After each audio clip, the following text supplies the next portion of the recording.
여러분 반갑습니다. 반도체 오빠 천마스입니다. 오늘은 토요일이에요.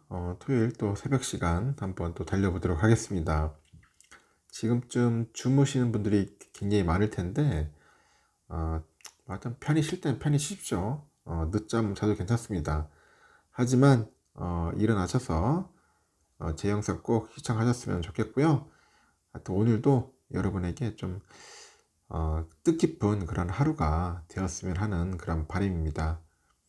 하여튼 여러분 좋은 하루 보내십시오. 아주 좀 의미 있는 이야기가 있어요. 죽어라 열심히 버티고 있다면은 여러분은 그 인생을 잘못 살고 있다. 뭐 그런 이야기를 하던데 상당히 좀 이상하죠. 웃기다기보다는 좀 의아합니다. 왜 열심히 버티고 있는데 왜 인생을 잘못 살고 있다고 하는지 한번 그에 대해서 한번 잠시 여러분에게 짤막하게 한번 전달토록 할게요. MBC 아나운서가 있어요. 그 김대호 씨라는 사람이 있는데 김대호 씨는 죽어라 열심히 살다가 이 좌절을 맞이해서 좌절을 맞이한 그런 청년들한테 이런 말을 남겼더라고요. 보니까 래프팅 강사를 한 친구가 말해줬는데 사람들이 급류를 지날 때 이 파도가 세니까 더 열심히 노를 젓는다고 합니다. 이 급류를 이길 수 있는 것도 아닌데 막 죽어라고 막 이렇게 노를 젓는 거예요. 막 죽어 노를 젓는 거죠. 그런데요, 그 급류에서는 오히려 그 물살에 몸을 맡기고 그냥 흘러가야 하는 겁니다. 그냥 흘러가야 한다. 그러다가 파도가 잦아들고 이 배가 안정되는 구간이 나오면은 그때는 노지를 해서 배가 방향을 잡고 가야지 잘 나간다고 하죠. 그런데 대부분의 사람들이 노질도 인생도 이 반대로 하는 것 같답니다. 여러 일들이 생기고 꼬일 때 뭔가를 열심히 하려고 하죠. 그냥 놔두라는 거야. 놔둬라. 힘들 때는 쉬는 게 방법이다. 힘들 때는 쉬는 게 방법이다. 이 거스를 수 없는 역경을 이겨내려고 버티고 악쓰는 것은 문제 해결을 위해서 최선을 다하는 것이 아니라고 합니다. 그것은 오히려 할 만큼 했다라는 그런 변명을 만들기 위한 이 자기 합리화의 행위일지도 모른다는 거죠. 그래서 스스로가 한심하게 느껴지거나 이유 없이 이 사람에 대한 증오가 커지는 그런 시기가 온다면요, 하던 일과 생각을 즉시 멈추고 바로 휴식에 돌입을 해야 할 때라고 합니다. 전력을 다해서 임하던 그 일에는 이제 한 70% 정도의 에너지만 쏟아부는 거예요. 잘 지내려 애쓰던 그 사람과는 잠시 거리를 두면서 연락을 좀 줄이고 나의 성장을 위해서 열심히 하던 여러분만의 그 루틴도 잠시 휴지기를 두는 겁니다.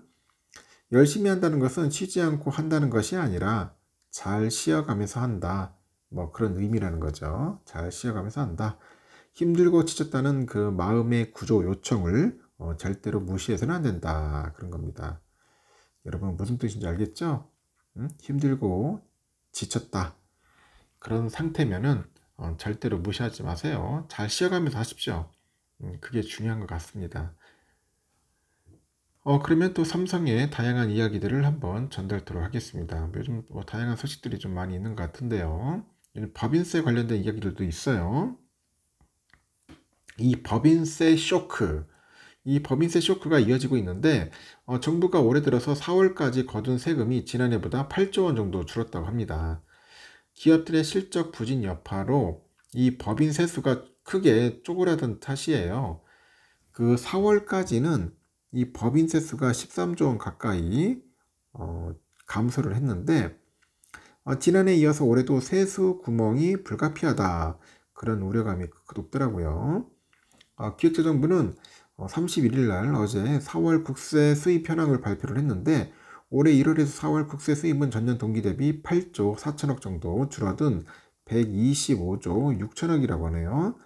4월에만 6조 2천억 정도 감소를 했고, 이 세수 목표치 중에 실제로 거친 비율을 뜻하는 그런 진도율은 4월 누계 기준으로 34.2%에 그쳤고 지난해는 물론이고 최근에 5년 평균치보다도 낮아요. 이 세수 감소를 주도한 건 법인세인데 올 들어 4월까지 들어온 법인세는 22조 8천억 원으로 지난해보다 12조 8천억 정도 줄었습니다. 4월 한 달에만 7조 2천억이 빠져나간 거죠. 삼성전자, SK하이닉스 등 주요 대기업이 영업손실로 이 법인세를 내지 못한 영향이 커요.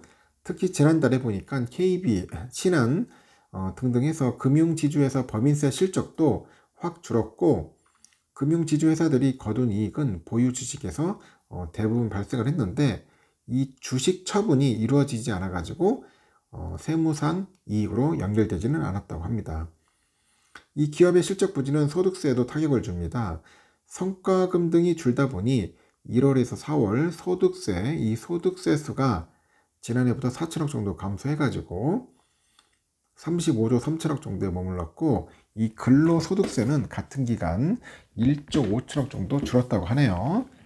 정부는 5월 이후로 이제 세수 흐름이 이제 반등한다고 내다보는데 올해 상반기에 기업 실적이 계산돼 가지고 오는 8월에 법인세 중간 예납분이 늘 수 있다고 판단을 합니다.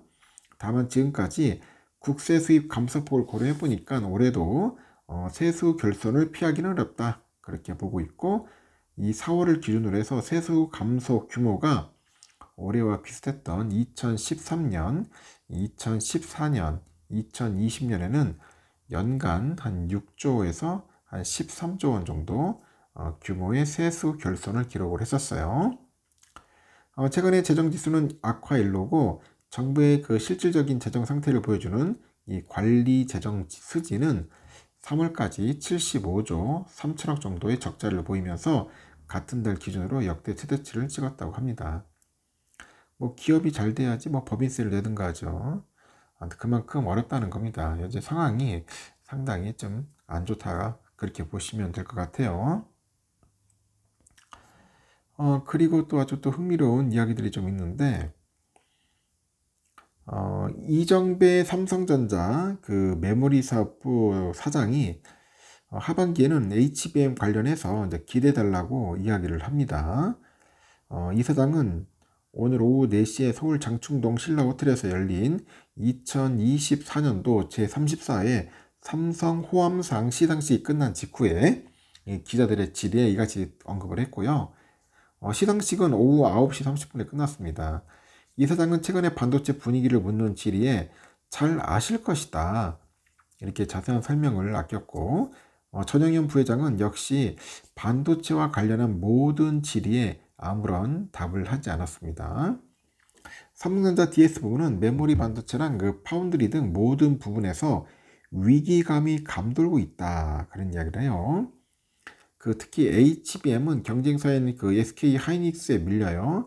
그 파운드리는 TSMC를 추격하는 입장에서 인텔의 추격을 받는 상황이 됐고 28,400명으로 이 세를 불린 삼성전자 노조는 성과급을 더 달라면서 사상 첫 파업을 선언을 한 거죠.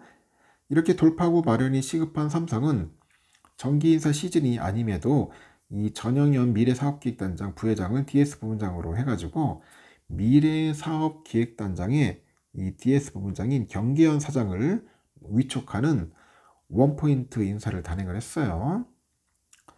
회사는 전영현 그 부회장 선임 이유에 대해서는 그간에 축적된 풍부한 경영 노하우를 바탕으로 해가지고 이 반도체 위기를 극복할 것으로 기대한다 이렇게 언급을 했는데 이 반도체 위기 상황임을 공식 인정을 했고요. 전 부회장 역시 취임 이후로 9일 만에 메시지에서 우리가 처한 반도체 사업이 매우 어려운 상황이다. 삼성 반도체가 위기 상황임을 강조를 합니다. 삼성전자 DS 부문은 전열을 가다듬은 뒤에 HBM 등 경쟁사에 밀린 메모리 반도체 위상을 되찾는 한편 이 파운드리에서도 초미세 공정 경쟁력을 제고하는 데 속도를 내야 한다고 하죠. 우선 반격 승부처는 5세대 HBM이죠. HBM3입니다. HBM3는 8단 양산을 4월에 시작한 삼성이 현재 12단 제품 샘플을 고객사에 공급 중이고 2분기 중에 양산을 시작하겠다는 그런 계획을 가지고 있는 것 같아요. 아직까지는 AI 반도체 시장을 장악한 엔비디아한테 납품 테스트를 통과하지 못해서 업계의 우려가 커지고 있죠. 반도체뿐 아니라 이제 배터리, 모바일, 자동차 부품 등 그 차세대 기술 경쟁에서 앞서 나가기 위해서 삼성그룹 사장단 모두 젠 걸음을 내고 있어요. 삼성전기 장덕현 사장은 지난 3월에 주총에서 이 전장용 MLCC 매출 1조 원을 달성하겠다고 했는데, 이날 시상식 직후에 만난 장 사장은 이 주주들과 한 약속을 지킬 거라고 합니다. 최주선 삼성디스플레이 사장은 디스플레이 시장이 지난해만큼 따라주지는 않겠지만은 그럼에도 최선을 다해 이끌겠다 언급을 했고요. 그러면서도 8.6세대 그 IT OLED 라인 투자도 계획대로 진행하겠다고 합니다. 삼성디스플레이는 지난해 4월 세계 최초로 8.6세대 규모의 IT OLED 분야에서 2026년까지 4조 한 1천억 정도를 투자해서 연간 1,000만 개 정도의 노트북 패널을 생산할 수 있는 라인을 구축한 바 있고요.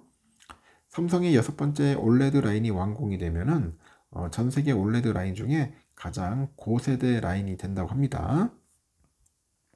이 배터리도 전고체를 중심으로 흔들림 없는 연구개발과 투자를 이어가고 있고요. 최윤호 삼성 SDI 사장은 이날 전고체 배터리 진행상을 묻는 질의에 잘 진행되고 있다 이렇게 언급을 합니다. 특히 전고체 대형 셀 테스트와 관련해서 계속 셀 크기를 올려가면서 준비를 하고 있다. 우리가 계획했던 대로 잘하고 있다. 이렇게 자신감을 피력하는 거죠. 여름부터 본격화되는 유로 2024, 파리올림픽 등 스포츠 이벤트를 겨냥한 그 프리미엄 TV 사업 드라이브도 점쳐지는데, 용서구 영상 디스플레이 사업부장은 2분기 TV 시장 전망과 관련해서 스포츠 이벤트가 있다고 기대감을 보였고, 이날 이재용 회장은 2022년 이후로 3년 연속 삼성 호암상 행사의 모습을 드러냈고, 이날 오후 3시 50분께 서울 장충동 신라호텔에서 열린 24년도 제34회 삼성 호암상 시상식을 찾은 그가 인재제일 그리고 동행이라는 그런 삼성의 그런 철학을 다시 한번 각인시켰습니다.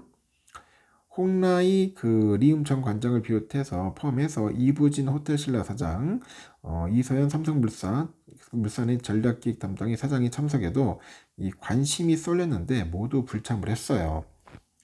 삼성호암상은 이병철 삼성 창업회장의 인재제의라고 사회공헌 정신을 기리기 위해서 1990년이죠. 고 이건희 삼성선대 회장이 제정을 했고요. 올해로 34주년을 맞았습니다. 하여튼 삼성전자가 좀 뭔가 달라지는 그런 시기가 빨리 다가왔으면 좋겠습니다. 하반기가 아니라 상반기에 H뱅 관련해서 좋은 소식이 왔으면 좋겠습니다.